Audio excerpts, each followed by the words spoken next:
আজকে আমি তোমাদের জন্য আরেকটা নতুন ডিজাইন নিয়ে এসেছি। এই ডিজাইনটা একদম A to Z আমি করতে যাচ্ছি আমাদের ধাকমান্দা পাঁচরা দিয়ে। তো এই ডিজাইনটা করার জন্য আমার কাছে খুবই টাফ হয়েছে, কারণ কাপড়টা একদমই ছোট ছিল। তো কাপড়টা ফেব্রিকটা ছোট হওয়ার কারণে প্রথমেই আমাকে পেপার কাটিং করতে হয়েছে, নয়তো কাপড়টা অযথা নষ্ট হয়ে যাবে। তার জন্য আমি প্রথমে পেপারে কাটিং করে নিচ্ছি। আর ফেব্রিকে গলা আগে থেকেই দেওয়া ছিল, তো নেক ডিজাইনের জন্য আমার কাপড়টা একটুখানি আগে থেকে ওয়েস্ট ছিল। তো এই ডিজাইনটাকে আমাকে পেলে তারপর কাজগুলো বাকি যতটুকু কাজ আছে সেটুকু কাপড় দিয়ে আমাকে ম্যানেজ করতে হবে। তার জন্য আরও কাপড়গুলো ছোট হয়ে গেছে। যাই হোক, তারপরও আমি অনেক কষ্ট করে ড্রেসটাকে বানিয়েছি।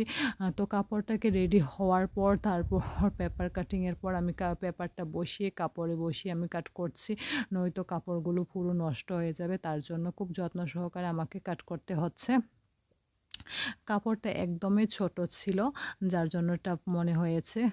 যাই হোক, আমি খুবই সুন্দর করে যত্ন সহকারে একদম এক্স্যাক্টলি আমি সেম টু সেমই ড্রেসটা বানিয়েছি, কিন্তু আমার নিচের যে বাকি অংশ কুচিটা ছিল, কুচিটা আমি A to Z বানাতে পারিনি, কারণ কাপড় ফ্যাব্রিকটা একদমই ছোট ছিল। তো এইটা মাথায় রেখে আমাকে কুচিটা দিতে হয়েছে। তো আমি কাস্টমারকে আগেই বলেছিলাম যে কাপড়টা ছোট হবে।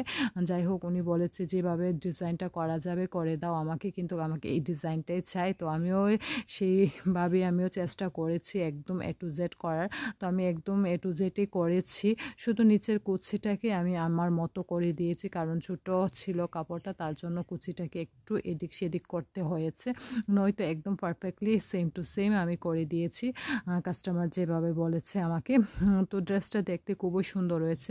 দেখো, নেক ডিজাইনটা যখন কাট করেছি তখন আমাকে ফার্স্ট টাইম আরেকটা নেকের জন্য রেডি করার জন্য আর এটাকে আলাদা করে রাখতে হয়েছিল, কারণ নেকটা ডিজাইনটা 3 পার্ট হয়েছে, এটার নেক ডিজাইনটা 3 পার্ট হয়েছে। দেখো, এই কাপড় দিয়ে আমাকে কুচিটা রেডি করতে হয়েছিল, আর এই বাকি কাপড় দিয়ে আমাকে রিবনটা রেডি করতে হয়েছিল। একদমই ছোট ছিল কাপড়গুলো, এটা দিয়ে আমি রিবন এবং আমার কুচিটা রেডি করেছি। দেখো, আমার নেক ডিজাইনটা 3 পার্ট, তো 1 পার্ট তো হয়ে গেছে কাপড়। তো এটা হলো সেকেন্ড পার্টটা, ভিতরের বাকি অংশটাও আছে। তো এটা মাথায় রেখে আমাকে কাজগুলো করতে হয়েছে, তার জন্য একদম যত্ন সহকারে কাটিং করতে হয়েছিল। তো এটা হলো ভিতরের নেক ডিজাইনটা। এরপরেও আরেকটা নেক ডিজাইন আছে, 3 পার্ট এখানে নেক ডিজাইন। তো অনেক কষ্ট হয়েছে ড্রেসটা বানানোর জন্য, কিন্তু আমার কাছে খুবই ভালো লেগেছে, কারণ একটার পর একটা মানে নতুন নতুন ডিজাইন ড্রেস বানাতে খুবই ভালো লাগে। তো খুবই সুন্দর হয়েছে ড্রেসটাকে বানিয়েছি। তো কাস্টমার এখনও নেয়নি ড্রেসটা, এখনও আসেনি, কিন্তু যখনই আসবে আমার কাছে খুব ভালো লেগেছে। আশা করি কাস্টমারেরও খুব পছন্দ হবে ড্রেসটাকে। তো কাস্টমার যখনই নেবে তোমাদেরকে আমি জানাবো। তো এই ড্রেসটা হলো ফাইনাল লুকটা। তো আজকের জন্য এটুকুই, টাটা বাই বাই সবাইকে, বাই।